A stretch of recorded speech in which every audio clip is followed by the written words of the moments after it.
y me voy a quedar con la base del cráneo. En esta base del cráneo van a ver qué huesos van a estar involucrados. Pues voy a tener a todos los huesos que van a componer a la bóveda craneal. Tengo a lo que es el frontal, tengo a lo que es el etmoides, tengo a lo que es el esfenoides, tengo a lo que es el occipital, tengo a lo que son los temporales, aquí se ve una porción de lo que son los parietales. O sea, básicamente todos los huesos que van a conformar a la bóveda craneal. Dentro de todo esto, doctores, vamos a empezar con el hueso frontal. Empezamos desde la parte más anterior, que la imagen es la parte más superior.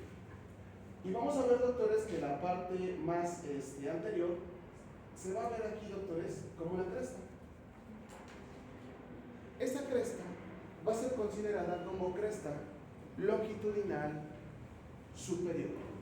Cresta longitudinal superior. Esta cresta longitudinal superior, doctores, se va a dirigir hacia arriba, hacia arriba, hacia arriba, hacia arriba, hacia arriba. Y va a atravesar a tu cráneo en todo, digamos que va a recorrer todo, hasta llegar a lo que viene siendo el occipital. Digamos que va a llegar al occipital y va a llegar acá, doctores, hasta llegarse a entroncar directamente con la protuberancia occipital interna. Va a recorrer todo tu cráneo exactamente a la mitad, esta cresta. Después, lateral a esta cresta, doctores, voy a encontrar dos depresiones, dos hundimientos. Esos hundimientos se van a llamar fosas. Siempre que haya hundimientos son fosas. Y se llaman fosas frontales. ¿Ya acordamos por qué, no, doctores? Porque ahí es donde va a descansar los lóbulos cerebrales frontales. Recuerden, por dentro son fosas, por fuera, protuberancias, eminencias. Vale. Aunque nos refiramos a la misma estructura, doctores, pero cambia la nomenclatura. Después, si seguimos esta cresta, doctores, va a llegar directamente a unirse con el hueso etmoides. Se va a unir directamente con la parte más superior del etmoides. ¿Cómo se llama esa parte superior? La apófisis crista galli. Lo dijo. La apófisis crista galli. Vamos a tener la apófisis crista galli, donde yo les decía que se une la apófisis crista galli con lo que es la cresta, con la cresta frontal, longitudinal del frontal, y básicamente te va a formar ese agujero ciego. Después, aquí se ve, doctores, básicamente esta apófisis crista galli. Esta apófisis crista galli se va a, digamos que, inferior a la apófisis crista galli, vamos a encontrar todo esto. Y esto acordamos que era, ¿qué, doctores? La lámina cribosa. La lámina cribosa. Todo eso es la lámina cribosa. ¿Cómo se pinta la lámina cribosa? Pues porque tiene un montón de orificios. Y cada orificio va a tener un nombre. ¿Cuál es el nombre de cada orificio? ¿Agujero o orificio? Olfatorio. Van a ser agujeros o orificios olfatorios. ¿Quién atraviesa esos agujeros? El nervio olfatorio. O el bulbo. No nos hacemos bolas. El bulbo va a descansar aquí. ¿Qué significa descansar? Que ahí se va a quedar el bulbo. Y en la parte de los agujeros, ¿quién va a atravesar esos agujeros?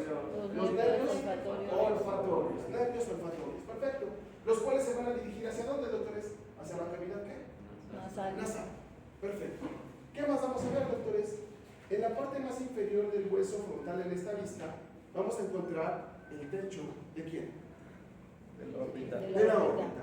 Aquí es donde van a estar el techo de la órbita. Y sigamos. Me regreso al hueso etmoides. Si me voy hacia el posterior del hueso etmoides, pues voy a ubicar obviamente este huesozote que está en el esfenoides. Y la parte más anterior de este hueso va a ser esta estructura.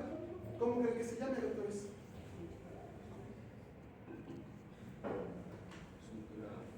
Eso va a ser, se le va a llamar como proceso etmoidal. Proceso etmoidal. ¿Qué es esto?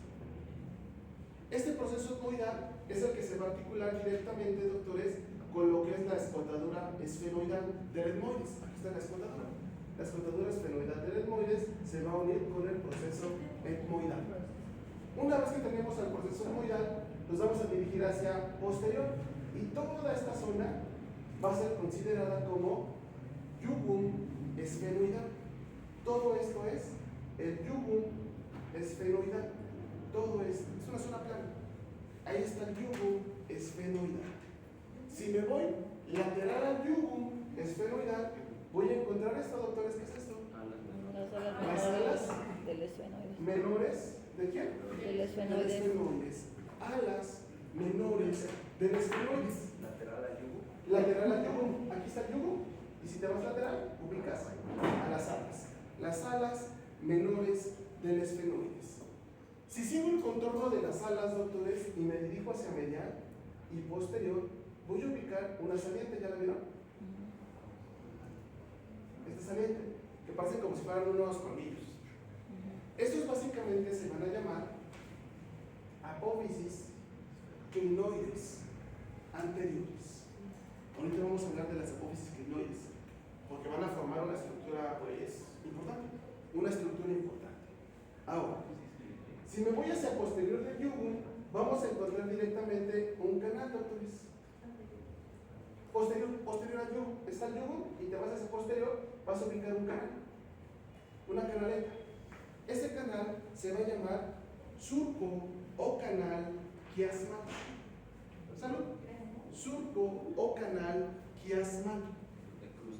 Donde cruza, ya ve que el quiasma, bueno, tiene que ver con el quiasma óptico, es donde se cruzan los nervios, porque como ustedes sabrán, doctores, lo que yo veo en el lado izquierdo es gracias a que se pasa al lado derecho, y viceversa. Entonces ahí está, básicamente el quiasma óptico, aquí, en el surco o canal quiasmal. Y si se dan cuenta, doctores, lateral al surco voy a ubicar dos orificios. Estos orificios, ¿quién creen que sean? Los agujeros ópticos. Los agujeros ópticos. Ya habíamos acordado qué pasaba en esos agujeros, ¿no? ¿Qué pasaba? Los vasos y los nervios. Ópticos no. El segundo par craneal y la arteria oftálmica. Segundo par craneal y arteria oftálmica. Después me regreso al surco. Estando en el surco o canal quiasmal, si me voy hacia posterior, aquí va a haber una ligera elevación. Y esa elevación se va a llamar tubérculo de la silla. Aquí va a estar el tubérculo de la silla. Si me voy posterior al tubérculo de la silla, voy a encontrar una depresión. Y esta depresión se va a llamar fosa hipofisiaria. Fosa hipofisiaria. Y si me voy posterior a la fosa hipofisiaria, voy a encontrar el dorso de la silla. Estando en el dorso de la silla, si nos vamos hacia el lateral, vamos a encontrar dos picos, dos eminencias, y son las apófisis clinoides posteriores.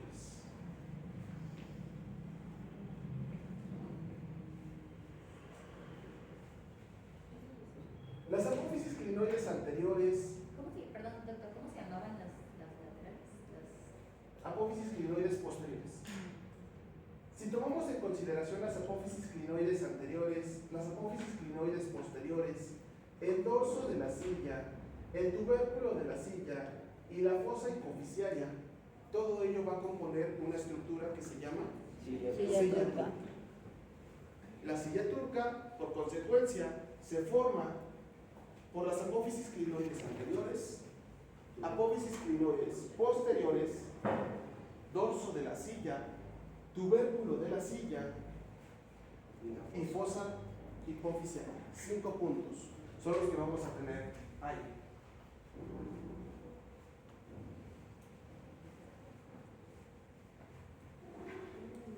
Después, si me voy lateral a esta ¿cómo se llama? Esta silla, voy a tener un surco, no sé si lo alcanzan a ver.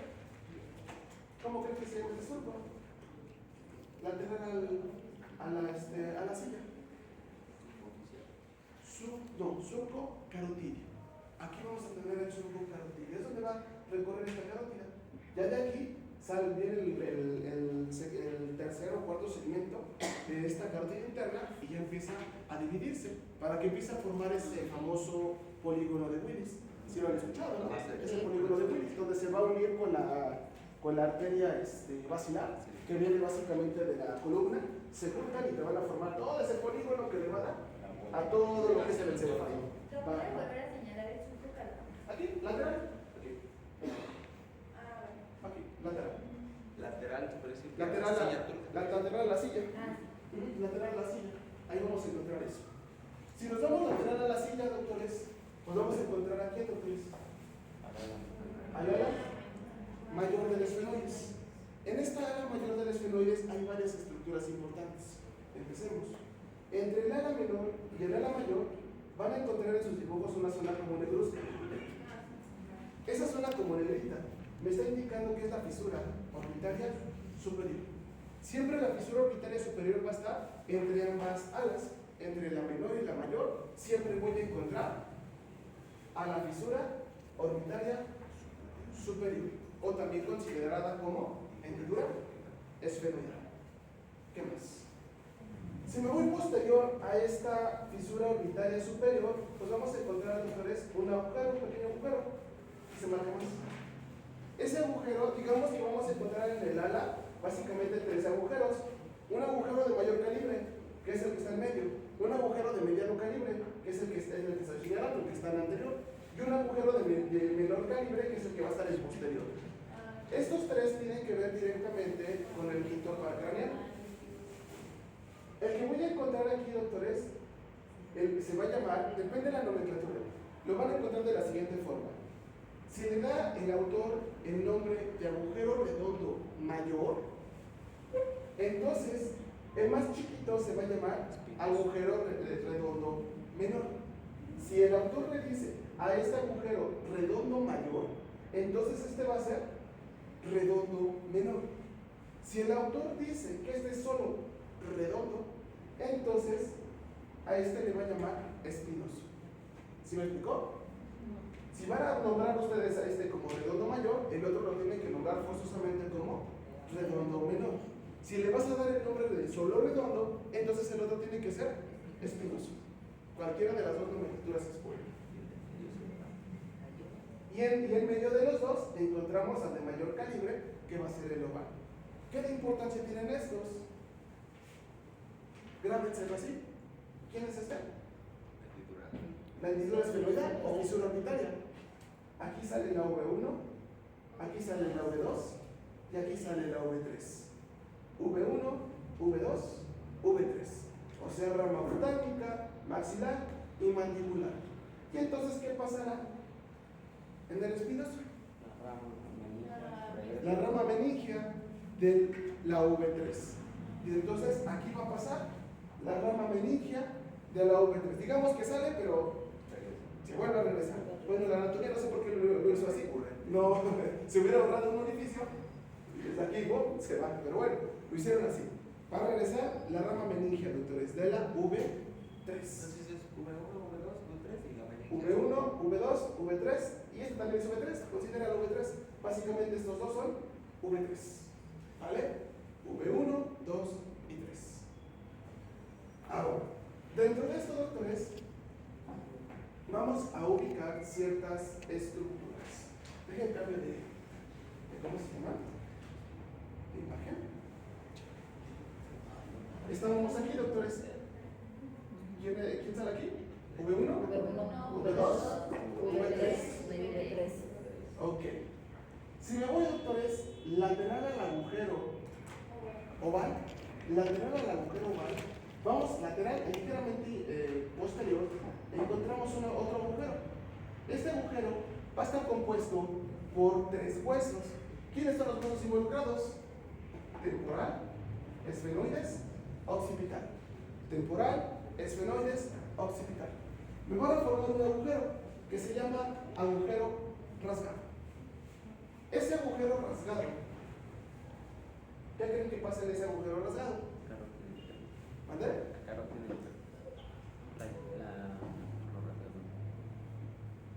No se complique, doctor. Nada. No pasa nada.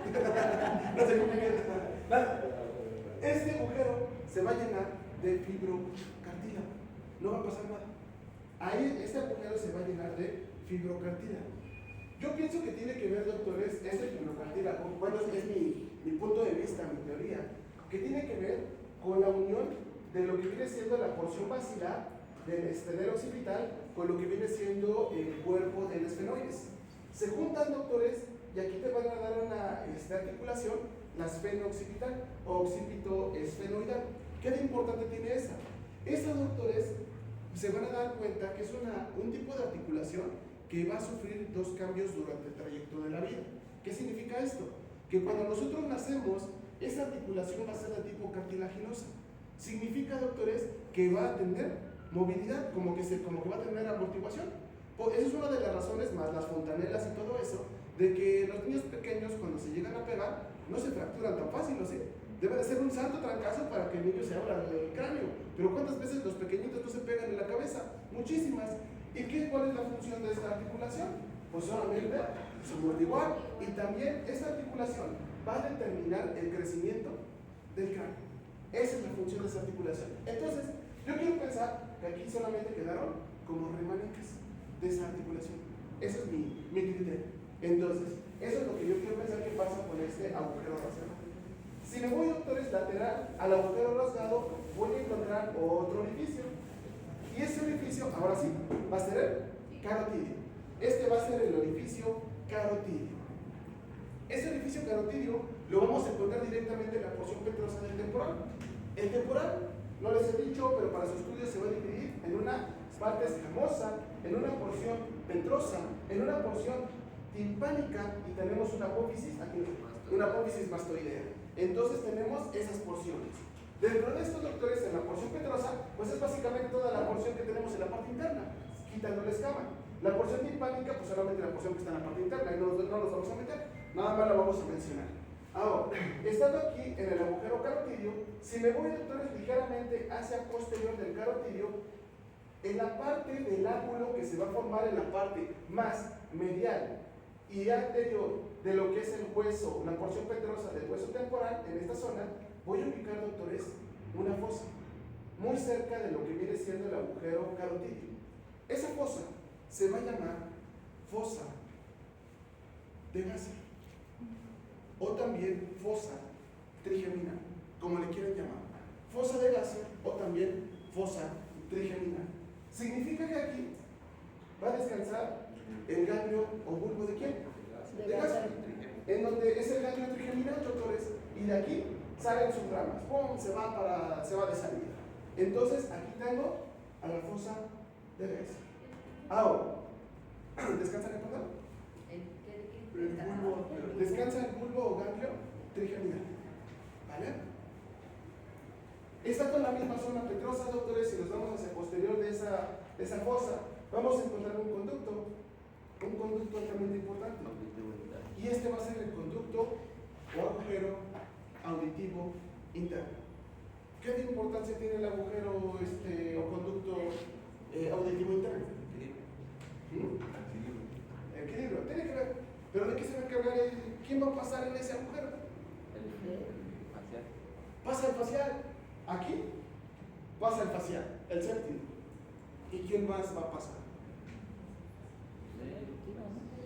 Si es el auditivo, ¿quién más va a pasar? Vestíbulo coclear. El auditivo. Entonces, el vestíbulo coclear o el ahí se fueron todas las nomenclaturas que tiene un montón pero bueno, básicamente aquí va a pasar séptimo y octavo par craneal.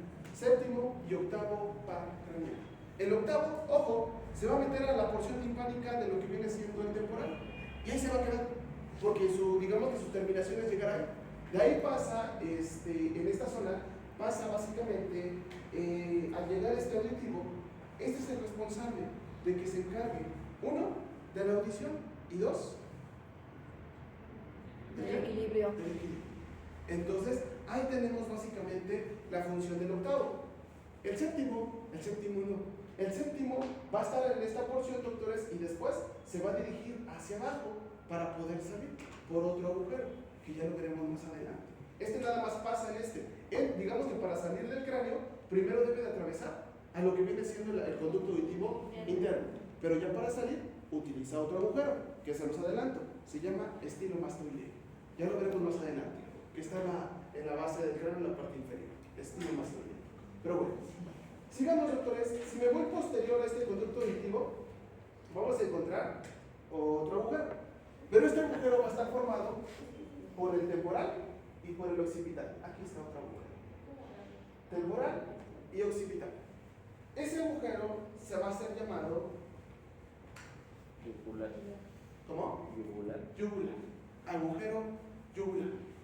El agujero yugular tiene la característica de que va a estar formado por dos huesos. ¿Cuáles son los huesos? Temporal y occipital. ¿Qué va a pasar en este agujero yugular, doctores? ¿Qué va a pasar? La vena yugular. Uno, la yugular, yugular interna. Si se llama agujero yugular, pues por consecuencia pasa a la yugular interna. Después, ¿qué más? El vago. Va a pasar, ojo, el noveno, el décimo y el 11º par craneal. 9, 10 y 11. 9, 10 y 11 van a pasar a través del agujero yugular. 9, 10 y 11. Si mis cuentas no me fallan, creo que nada más nos falta uno. Si mis cuentas, y ahorita ya sale el último. Para que nosotros ya sepamos, hagamos rápido el resumen de dónde salen cada par craneal por sus respectivos agujeros. Ahora, estamos en el agujero yugular. Estando en el agujero yugular, si me voy hacia medial del agujero yugular, voy a encontrar otro agujero. Y ya llega el último. Ese agujero se llama agujero o conducto del hipogloso. Agujero o conducto del hipogloso. No, este es el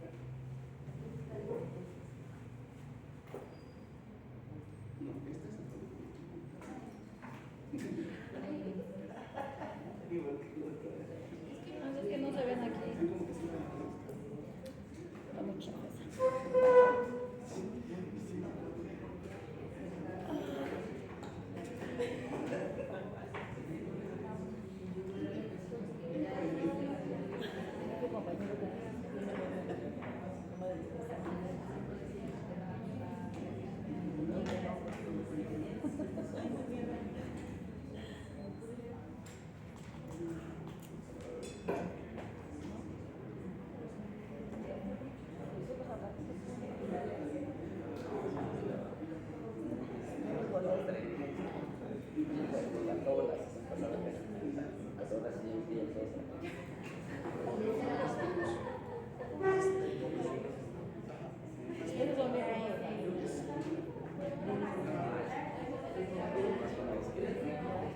Sí está medio rarito, está como muy arreglado, ¿no? Está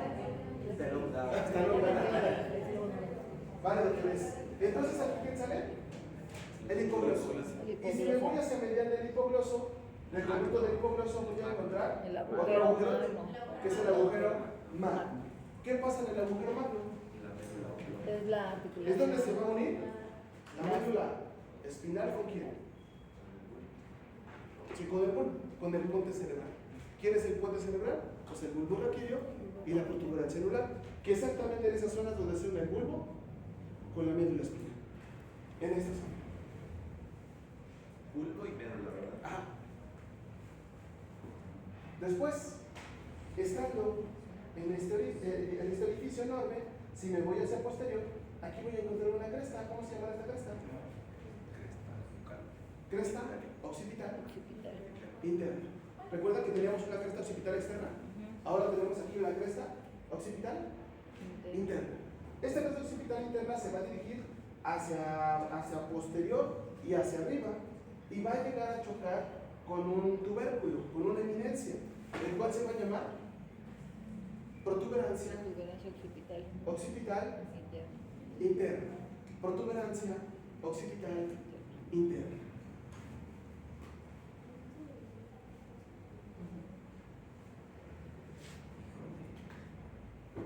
Dentro de estos, doctores, vamos a recorrer de nuevo los pares craneales. Primer par craneal, ¿por dónde sale? ¿Quién es el primero?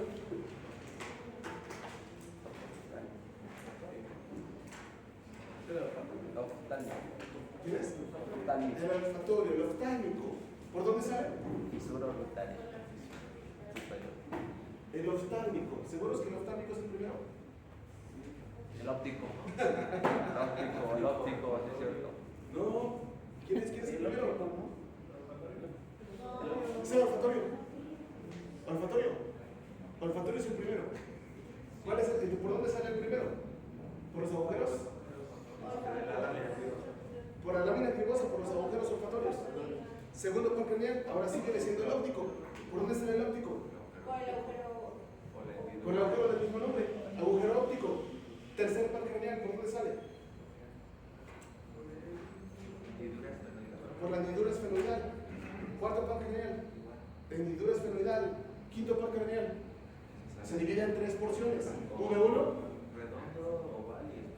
V1. Fisura orbitaria. V2. El redondo. Y V3. Oval. Pasamos al sexto par craneal. ¿Por dónde sale? Por la hendidura esfenoidal. Séptimo par craneal. ¿Qué agujero se atraviesa? El conducto auditivo interno y termina de salir por el estilomastoideo. Estilomastoideo. Después sigue el octavo, el vestíbulo coclear. ¿Por dónde sale? Por el conducto auditivo interno. Bueno, no sale, se queda adentro, nada más atraviesa. Después, ¿quién sigue? El octavo ya está, el noveno. Por el agujero yugular, el décimo. Igual por el yugular, el onceavo. Y el doceavo. Porque tiene el mismo nombre. El conducto del hipogloso. Perfecto, doctores. ¿Todos otra vez? Ahí va. De nuevo, primer par craneal sale por los agujeros olfatorios. Segundo par craneal por los ópticos. Tercer par craneal Por la hendidura hendidura esfenoidal. esfenoidal. Cuarto par craneal hendidura esfenoidal. Quinto par craneal la V1 fisura orbitaria o hendidura esfenoidal, como le quieran llamar. V2 por el redondo. Por el redondo. V3 por el oval. Pasamos al sexto par craneal. ¿Por dónde sale? Por la hendidura esfenoidal. Séptimo, ¿qué agujeros pasan? Pasa por el conducto auditivo interno y sale por el estilomastoideo. Octavo par craneal. Por el Conducto auditivo interno. Noveno par craneal. por el Por el yugular. yugular. Décimo par craneal. Por el yugular. También por el yugular. El onceavo. Onceavo par craneal. También por el yugular. Y doceavo par craneal. Por el octo del Por el hipogloso. hipogloso. Perfecto. Ahora sí empieza a hacer sentido muchas cosas. Sí. Perfecto. De nuevo, doctores, ahí está una imagen. Cuanto más se queden fotos, ya la tienen. Esta también, les vuelvo a decir, todo esto está en el lente.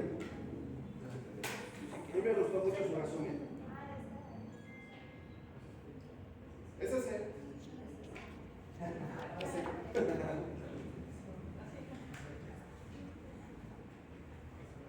Yo creo que si le toman mejor una foto al libro directo sale mejor.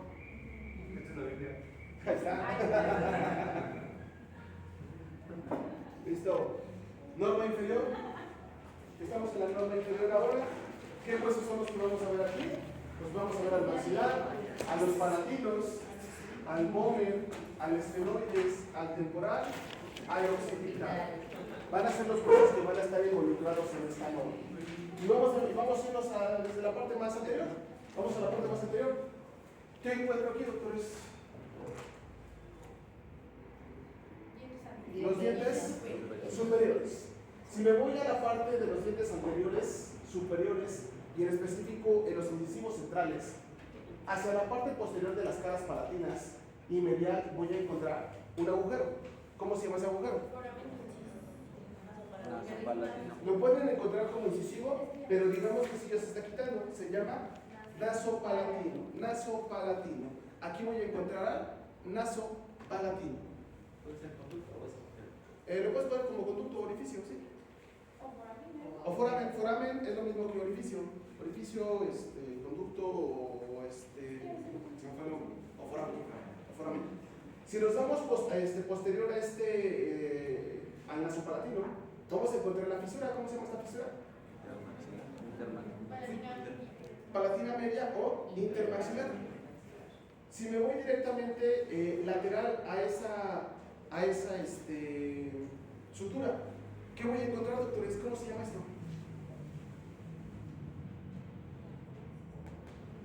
Se les consideran como procesos palatinos del maxilar. Procesos palatinos del maxilar. Ese es el proceso palatino del maxilar.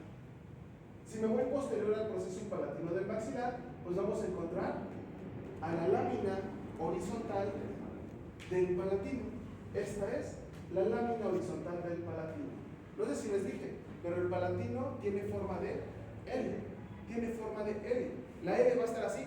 En la parte lateral viene una línea vertical y después hacia medial viene la base, que es lo que están viendo ustedes. O sea, se va a encontrar, las L se van a encontrar así.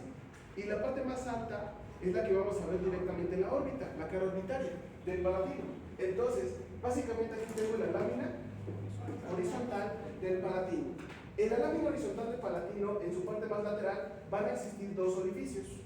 Van a existir dos orificios, uno anterior y uno posterior. También se pueden diferenciar en que el anterior es más grande que el posterior. El anterior es de un, digamos que de un diámetro mucho más ancho que el posterior. ¿Quién va a salir en esos, más bien, cómo se llaman primero? Estos doctores los pueden encontrar como agujero mayor y agujero menor, aunque también ya se está quitando esa nomenclatura. Se está llamando como agujero palatino anterior y agujero palatino posterior. Pero si me dicen que es al anterior le llaman mayor, también es correcto. Si al posterior le llamas menor, también es correcto. ¿Qué va a salir de estos agujeros? Del agujero anterior, del agujero palatino anterior, van a salir vasos y nervios palatinos anteriores. Y del posterior, ¿qué van a salir? Vasos y nervios palatinos posteriores. Ahora, ojo aquí, doctores, porque luego en verdad luego están más para los chicos que están en cirugía, luego me inventan cosas que no existen, como por ejemplo, les digo, van a quitar un premo y resulta, doctores, que van a anestesiar, no sé de dónde sacan el nervio palatino medio. Y me quedo acá, ¿y ese dónde está? Solamente hay un palatino anterior y un palatino posterior. Y luego hay otros que se les aloca más y dicen que van a anestesiar el palatino posterior. ¿Para qué vas a anestesiar en la garganta al paciente? Digo, ¿cuál es el que va a tener? ¿Cómo va a estar digamos que la distribución de estos nervios? Del nasopalatino se va a encargar, doctores, básicamente de canino a canino. El paladar va a estar dominado del nasopalatino de canino a canino, solamente de la zona anterior. Y en la parte posterior, desde el primer premolar hasta el tercer molar, toda esta zona, digamos que casi la mayor parte de lo que es el paladar duro, va a estar dominado por el palatino anterior. Palatino anterior, todo esto es palatino anterior. Y palatino posterior se va directamente a la garganta, doctores. Entonces, cuando me dicen que van a anestesiar ese nervio, acá digo, ¿cómo para qué? Digo, no se necesita. Pero bueno, ¿por qué? Porque se van con la finta de la nomenclatura de afuera. Por fuera vienen los alveolares. Y ahí sí, en los alveolares está el alveolar anterior, el alveolar medio y el alveolar posterior. Pero en paladar no es lo mismo. En paladar solamente hay palatino anterior y palatino posterior. Se acabó. Posterior a la garganta. Y el anterior va directamente a los dientes posteriores. ¿Vale? ¿Qué más vamos a ver aquí, doctores? Una vez que ya vemos la lámina horizontal de los palatinos, si nos damos medialmente y posterior a ellos, ubiquen aquí una espina. ¿Esta cómo se llama? Espina nasal posterior. Espina nasal posterior. Y si me voy inferior a esa espina nasal posterior, ¿a qué hueso encuentro? Al vómito. Aquí está el vómito. Inferior a esta espina, al vómito. Y ahora, lateral al vómito, vamos a encontrar unas como cavidades, doctores. ¿Saben cómo se conocen esas cavidades? Coanas, ¿no? Coanas. Son las coanas. Estas cavidades son las coanas que se van a encontrar lateral al vómito. Coanas. Si me voy, doctores, estando en el vómito, a su parte posterior y lateral, vamos a ubicar estas salientes del esfenoides. ¿Cómo se llaman esas salientes? Son los apófisis pterigoideas. Recuerden que les decía que las apófisis, o no sé si, bueno, es que me hago bolas con muchos grupos. Las apófisis pterigoideas tienen esta forma, doctores. Están así. Al estar en esta posición, tengo obviamente apófisis pterigoidea izquierda y apófisis pterigoidea derecha. Aquí está lo que es la derecha, aquí está la izquierda. Cuando tenemos esas apófisis, van a tener, también se les van a llamar alas. Va a estar formada por alas. Bueno, la literatura te dice que pueden ser alas o láminas, como lo quieran mencionar, alas o láminas. Pero lo que sí coincide es de que las que están hacia medial se van a llamar ala medial o lámina medial, ala lateral o lámina lateral, ala lateral o lámina lateral. Es lo mismo, ¿sí me explicó? Entonces, esto es el ala medial o lámina medial de la apófisis pterigoidea. Esta es el ala lateral o lámina lateral de la apófisis pterigoidea.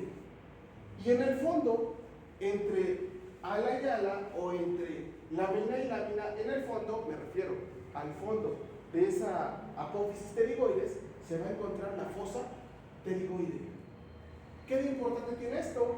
Aquí está el origen de dos músculos importantes de la masticación. En esta apófisis pterigoidea, en la zona de la fosa y en la zona medial, en donde está esta fosa, me refiero a todo este centro, se va a originar el músculo pterigoideo medial. Ahí se origina el músculo pterigoideo medial. Y en la cara lateral del ala lateral de la apófisis pterigoides, en la cara lateral del ala lateral, significa que digamos que la apófisis está así. Entonces, esta es la medial, esta es la lateral. Entonces, en su cara lateral del ala lateral, aquí se va a encontrar un punto de origen, pero del otro músculo. ¿Quién es el otro músculo? El pterigoideo lateral. Por eso es de que adquieren el nombre de pterigoideos. Porque ¿de dónde vienen, doctores? De la apófisis pterigoidea. ¿De dónde sale el músculo pterigoideo De lateral? la lámina lateral Desde la cara lateral, de la lámina lateral, de la apófisis pterigoidea. Todo es lateral. Para lateral, todo es lateral. En esta misma imagen podemos ver dos estructuras del ala mayor, doctores, que son básicamente el redondo. ¿Y cuáles están? El espinoso. El espinoso. El redondo y el espinoso. Y si nos seguimos más hacia lateral, siguiendo a los estenoides, vamos a ubicar la cara lateral del ala mayor del esfenoides. Nos quedamos ahí. Seguimos. Si me sigo, doctores, ¿qué vamos a encontrar aquí? El arco cigomático. El arco cigomático, que acordamos que estaba formado por quién? Por la Apófisis temporal del cigomático y apófisis cigomática del temporal. Si me voy hacia posterior, aquí lo ubico. La eminencia articular, ¿no? A la eminencia articular del temporal, o también considerado como cóndilo del temporal. Si me voy hacia posterior, aquí lo ubico. A la cavidad glenoidea. Si me voy hacia posterior, aquí lo ubico. Al conducto militivo externo. Y si me voy hacia posterior, aquí lo ubico. A la apófisis mastoides. Ahora, recuérdenme, doctores, cómo se llama esta estructura. Apófisis estiloides.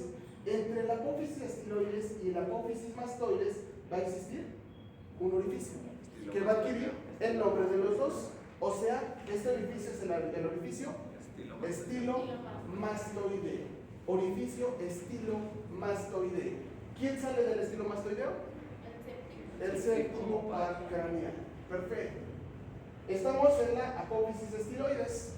Si me dirijo hacia medial de la apófisis estiloides, voy a ubicar un agujero de gran tamaño. ¿Cómo se llama ese agujero de gran tamaño? Quien está formado por el temporal y el occipital. El yugular. Aquí vamos a encontrar el yugular. Y recuerden que donde va una arteria, ¿qué va? Va una vena, ¿no? Entonces, doctores, anterior al yugular, aquí vamos a encontrar al carotidio. Este es el carotidio y este es el yugular. El carotidio y el yugular. Ojo, cuando les diga carótida, por automático estoy hablando de arteria. No necesito decir arteria carótida. No existe una vena carótida. Siempre cuando ustedes escuchen carótida, estamos hablando de una arteria. Cuando ustedes escuchen yugular, no necesito decirle vena. Simple y sencillamente yugular es una vena. Sería como dar un pleonasmo, decir vena yugular. ¿Por qué? Porque no existe una arteria yugular.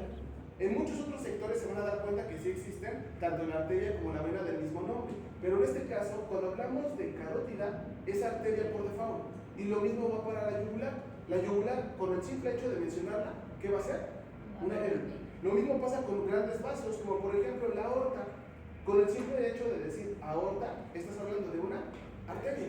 No existe una vena aorta, entonces va a ser una arteria. No necesito darle, digamos, que el prefijo de arteria. Tú nada más mencionas aorta y por lo tanto es una arteria. Y por lo tanto, ¿cuál sería su semejante en vena? La cava.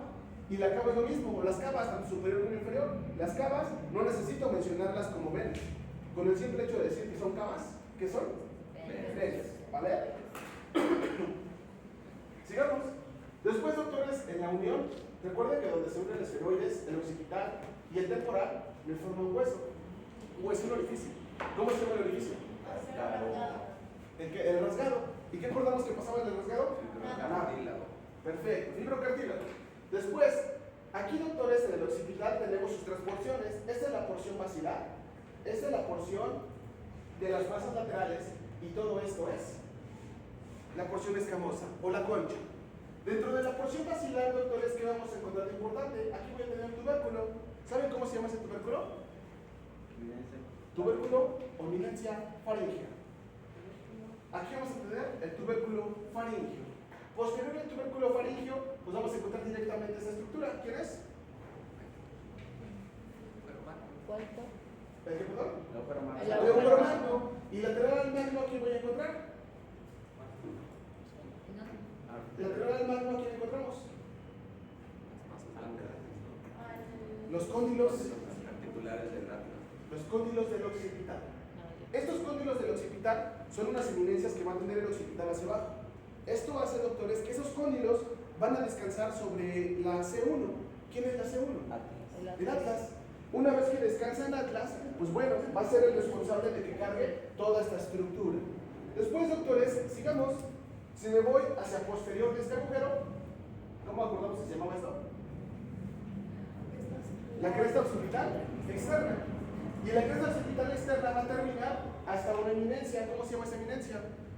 Protuberancia occipital externa. Dentro de ello, recuérdenme, pero lateral a la protuberancia occipital externa, ¿quién hace? Las líneas nucales superiores. Y de la cresta occipital externa, ¿quién hace? Las líneas nucales inferiores. Líneas nucales inferiores. Doctor, ¿y las líneas nucales por interior que son surcos? Son surcos. Pues bueno, a grosso modo, creo que eso es todo. De nuevo, doctores, ahí tienen los cuadros, esos, donde vienen todas esas estructuras que acabamos de mencionar, o la mayoría de las que acabamos de mencionar.